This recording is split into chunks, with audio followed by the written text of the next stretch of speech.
Eu, alfabetizado em 1960, o primeiro livro que eu li por inteiro, né, e que eu tenho uma memória estupenda dele na época, foi Monteiro Lobato. Monteiro Lobato, Reinações de Narizinho. Em 1960 eu fui alfabetizado e aí eu li Reinações de Narizinho do Monteiro Lobato, com todas aquelas histórias maravilhosas sobre o sítio do Pica-Pau Amarelo e todas as outras coisas que povoam a minha memória até hoje. Mas eu vou contar uma coisa aqui, que quem nos vê agora na transmissão ao vivo e também é aqui presente, talvez não imagine. Quando eu li Monteiro Lobato, em 1960, ele era um livro proibido pela Igreja Católica. Quem aqui tem formação católica talvez saiba que, e a minha família é de formação católica, e eu também, havia na Igreja Católica um índice de livros proibidos. Isto é, um índice de obras que as pessoas católicas não deveriam ler, porque marcadas por algum tipo de não recomendação. Esse livro, para usar uma expressão e parecer que eu sei latim, chamava Index Librorum Prohibitorum. Não é tão difícil imaginar, até você inventaria isso como se não fosse latim. Index Librorum Prohibitorum. Monteiro Lobato estava nesse livro.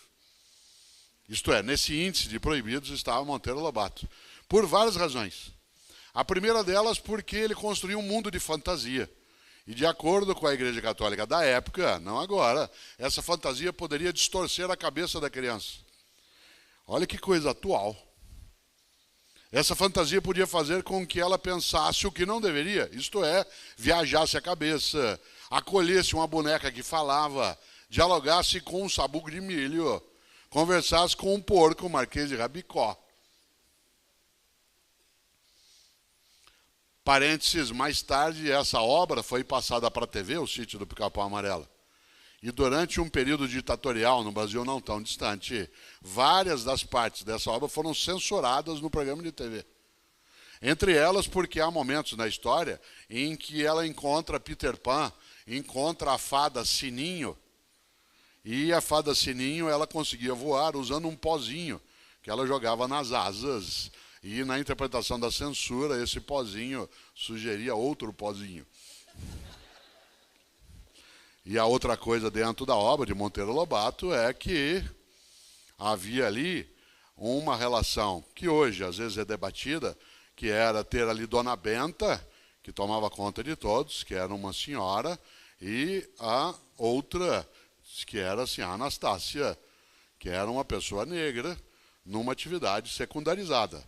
Mas uma pessoa negra que, naquela obra de Monteiro Lobato, no contexto da época, numa postura ainda secundária, ela discutia com Dona Benta, ela falava, e de acordo com a censura, nos anos 1970, essa discussão entre uma mulher branca, que era Dona Benta, e uma mulher negra, que era assim, a Anastácia, podia sugerir algo que no Brasil, segundo eles, não existia, que era racismo.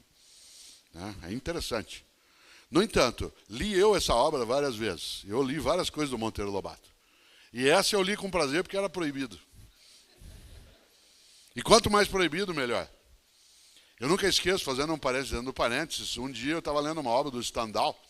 Né? O Stendhal tem várias coisas magníficas na literatura, a Cartucha de Parma, né? O Vermelho e o Negro, mas ele tem uma descrição de uma cena numa obra que você vai entender, é gostoso demais.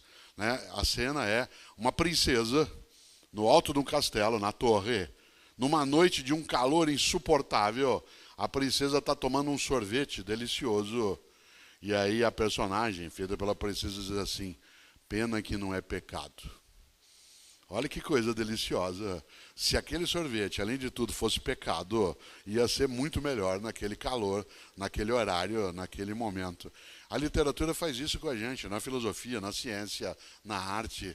Ela mexe, né, com a nossa emoção, ela nos surpreende. E Monteiro Lobato, ele criou uma expressão, não só ele criou uma editora, que foi a Editora Nacional, né, que percorreu parte da trajetória no Brasil, como ele fez a campanha pela fundação da Petrobras. E por que ele defendia que o petróleo fosse nosso, isto é, que a gente não entregasse um recurso natural como o petróleo para outros países, outros que o explorassem, ele defendia a campanha feita no Brasil nos anos 1940, que era o petróleo é nosso. E porque ele defendia isso, ele foi acusado de comunista.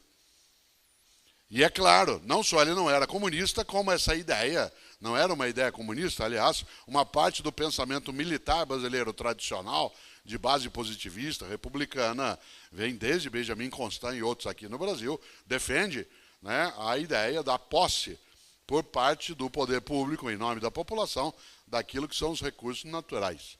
Mas ele, o Monteiro Lobato, foi censurado porque, acusado de comunista, não podia ser lido por católicos. A acusação de alguém ser comunista, ela é muito comum até hoje.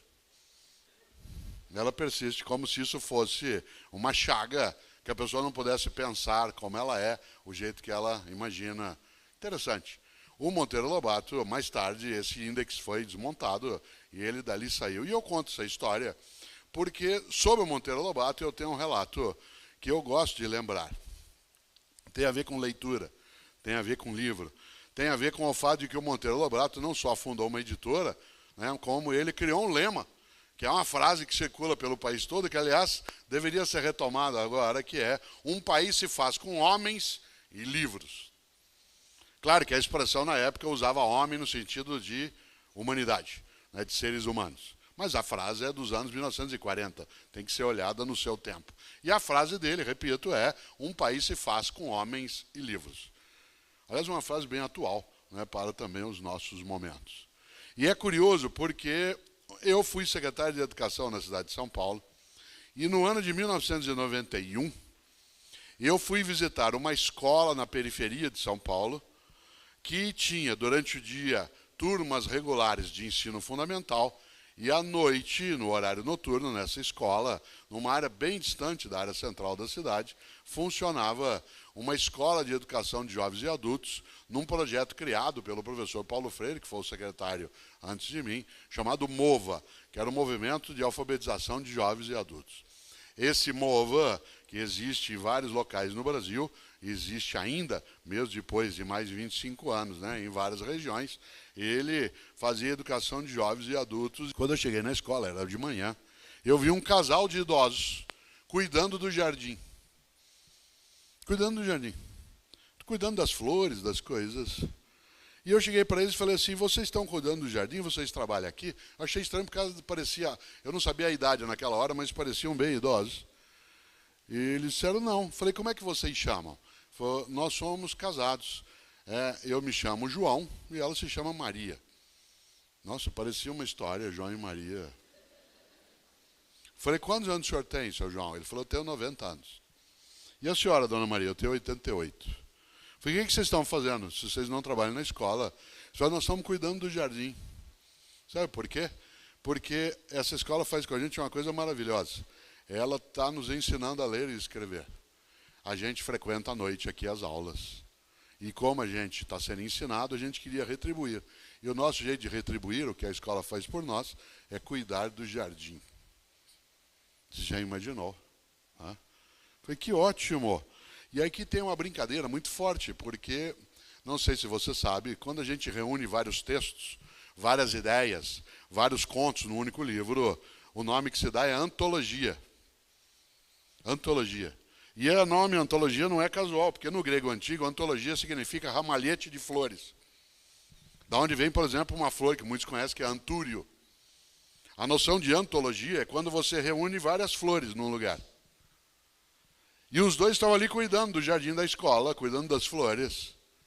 E eles cuidavam das flores, sabe por quê? Porque eles queriam retribuir o que se fazia para eles. Claro que ali havia um desvio de interpretação política. Eles não tinham que retribuir. Eles tinham que receber da parte dos governos, inclusive do meu, como eu estava, desculpas por não terem sido alfabetizados, embora, como cidadãos, pagassem os tributos e não recebessem o serviço de educação escolar de volta. Mas eles queriam. Muito simpática a ideia. Faziam isso com gosto. Eu falei: que ótimo. Falei: seu João, por que o senhor está se alfabetizando agora, aos 90 anos de idade? Obviamente que ele já faleceu, estou falando de alguma coisa que aconteceu em 1991, ela também. Ele disse: sabe o que é, moço? Sabe, eu queria aprender a ler e escrever porque eu queria ser engenheiro. Na hora eu fiz todas as contas. engenheiro. Ele estava fazendo uma coisa que na época a gente chamava de suplência 1. Depois ele teria que fazer suplência 2, suplência 3. Depois ele teria que fazer, né, vestibular, entrar na universidade. Claro que ele não seria engenheiro. A probabilidade ia ser muito reduzida. Mas não tem importância. Ele sonhava. Ele sonhava. Aos 90 anos ele sonhava em ser engenheiro. A condição social dificultaria, o analfabetismo dificultaria, mas não tinha importância. Para ele, ele ia toda noite à escola, porque aos 90 anos ele ia ser engenheiro. Ele tinha um sonho que ia adiante e ele ia atrás. E porque ele sonhava em ser engenheiro, ele achava, com toda alegria, que aquilo seria possível, de manhã ele cuidava das flores na escola gratuitamente, para poder enfeitar o lugar onde ele poderia um dia ser engenheiro. E eu falei para ela, e a senhora, dona Maria? Claro que eu demorei para deglutir o que ele disse. Falei, e a senhora está se alfabetizando agora, com 88 anos, por quê? Ela falou, sabe o que é, moço? E eu trabalhei quando eu era menina, logo depois dos 12 anos de idade, eu trabalhei muitos anos na casa de um homem que escrevia livro. E eu cozinhava para ele, desde menina. E ao cozinhar para ele, ele adorava a minha comida. E eu nunca pude ler nenhum livro dele. E eu queria aprender a ler para poder ler um livro dele. Eu falei, como é que é o nome desse homem? Ela falou, Monteiro Lobato. Eu quase caí para trás. E naquele momento me deu uma coisa equivocada, que foi uma raiva imensa do Monteiro Lobato. Por que equivocada? Porque Monteiro Lobato estava no seu tempo, estava no seu momento. Mas um homem que escreve que um país se faz com homens e livros, que funda uma editora, que cria um mundo de fantasia, eu queria cobrar dele, em 1991, uma coisa que em 1940 não aconteceria. Seria uma coisa que eu dizer, né, que Aristóteles era machista, porque lá na sua obra política, há 2.500 anos, ele diz que as fêmeas sempre são secundárias. Eu não posso dizer agora que Aristóteles é machista. Eu posso dizer de mim, se eu falar isso, que eu sou machista. Mas não posso dizer isso do Aristóteles. O pensamento dele está numa outra época. Eu demorei para engolir direito a história de que o Monteiro Lobato havia feito isso. E ela aprendeu a ler, porque ela viveu mais um tempo, e eu sei isso, porque na época a gente foi buscar uma parte dessa história. Ela aprendeu a ler e leu também Monteiro Lobato. Ele queria ir ao jardim de manhã para retribuir o fato de estar sendo alfabetizado. Ela queria aprender a ler para poder ler os livros do homem para o qual ela cozinhava, porque ele gostava da comida. Cada um tem seus motivos na literatura, na escrita. Há pessoas que escrevem para falar com os outros, há pessoas que escrevem para falar consigo mesmo.